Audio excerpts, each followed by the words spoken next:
कितें जालां हे मंकीज जी खेती आसा माकडांच्याकय जास्त ही खेती ही सगळी खूब तांचें पॉप्युलेशन वाडत आसा आनी agriculture department has implemented some schemes for solar fencing आनी नॉर्मल फेन्सिंग बट ते अजून फार्मरा पर्यंत ते अजून पाविल्ले ना आनी म्हाका दिसता मातशें अवेरनसूय जास्त क्रिएट जाल्लें ना.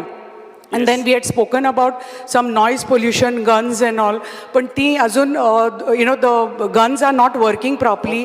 आणि आमचे मातशे the damage is creating too much. पयर पासून पेपरार आयिल्ले सगळे नाल्ल सगळे जमनीर पडटात. मेन्शन करा तुम्ही म्हणजे सॉरी तुमचे म्हणणे असं फक्त मेन्शन करा म्हणटा. म्हाका इतलेंच जाय की कशें means how soon the department will take some action कित्याक सगळे फार्मर्साचो इतलो लॉस जाल्लो आसा नाल्ल सगळे पिकचे पयलीं सगळे जमनीर पडून सगळ्यांक नुकसान जाता खूब फार्मर्सांक सगळी खेती सगळी घरांनी येवन सगळें नुकसान करपाक लागल्या. So I just need to know once and for all agriculture department what solution they are going to find for this.